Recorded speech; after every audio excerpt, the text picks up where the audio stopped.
Now, on Pittsburgh's Action News 4. An impact day tomorrow for another very cold start. I'll let you know how far wind chills will fall. Coping with the cold because your livelihood depends on it. Those folks who have to work in the cold temperatures, their story up next. Pumping capacity at Pittsburgh's water intake plant was disrupted today. Coming up, we'll tell you the reason why.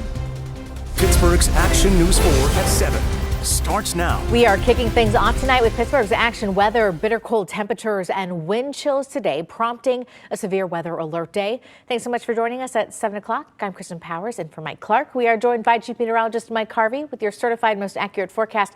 And Mike, this winter weather continues throughout the week. Oh, it certainly does. And this morning, very difficult. We had wind chills in a lot of locations, 10 to 15 degrees below zero is what it felt like with the wind chill outside. Temperatures very cold, and they still are. 13 degrees is our current temperature. Wind not blowing hard, but enough to take our feels like temperature down to 4 degrees right now, and that's in Pittsburgh.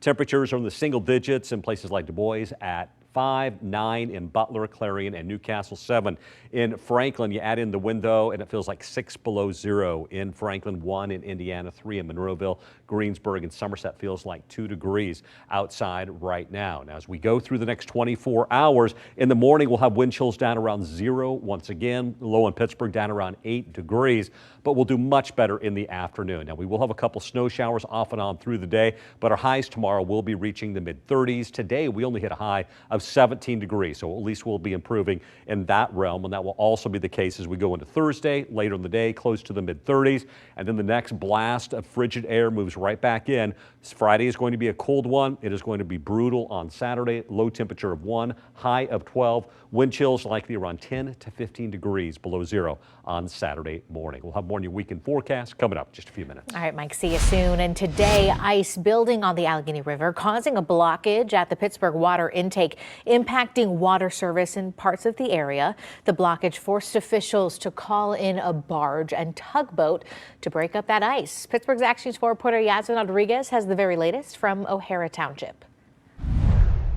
As Pittsburgh Water says they will continue to mitigate that ice formation on the river, pumping capacity has now returned back to normal.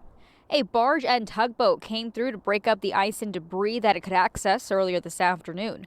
Pittsburgh Water says cold temperatures led to ice obstructing water intake along the Allegheny River.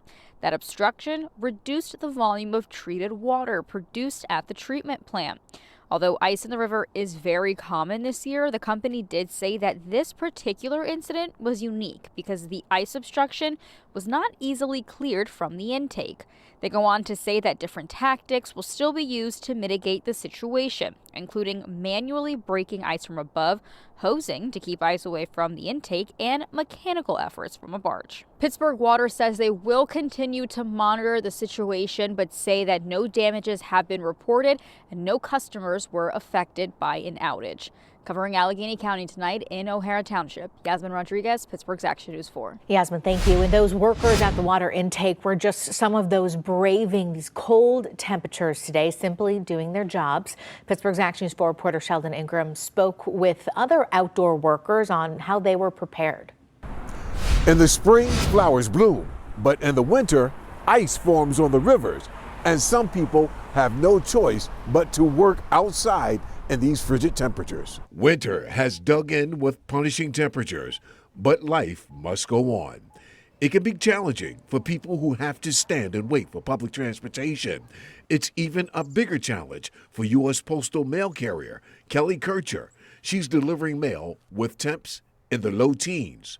I do use hand warmers and toe warmers, and I have many layers on. I have very, very thick thermal.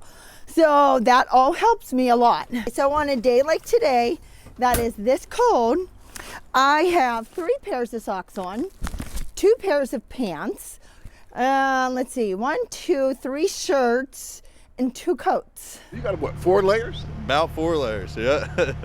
Now, does the cold cut through all of that stuff eventually? Eventually. Your hands are going to get cold first, before anything than your toes. These men say they will spend up to 10 to 12 hours outside, clearing out old cables for fiber optic lines. In addition to multiple layers for warmth, they say they take frequent breaks to stay warm in their vehicles. They have no choice but to be exposed to the cold because it's their livelihood. Sometimes it's stressful, sometimes it's not, because, you gotta make that money. You gotta, that's how you live in this life. So you gotta do what you gotta do sometimes. And there's no sign that these cold temperatures will let up. Covering Allegheny County in Pittsburgh, Sheldon Ingram, Pittsburgh's Action News 4. Meanwhile, both UPMC and Allegheny Health Network are reporting a few weather-related injuries today from this brutal cold and are fearing more are still to come. Here are the signs to look out for to figure out whether you need medical attention. If your fingers, your extremities, your toes, your nose are uncovered, you need to either get away or cover them up. And don't forget about your hat and your ears being protected. Number 2, pay attention to the early signs, which is usually discomfort. When discomfort turns into you don't notice the feeling anymore, that's much more dangerous. Frostbite can mean losing extremities, even death in severe cases. Right now in Pittsburgh's north side, police are searching for a man accused of slashing an Israeli flag at a home.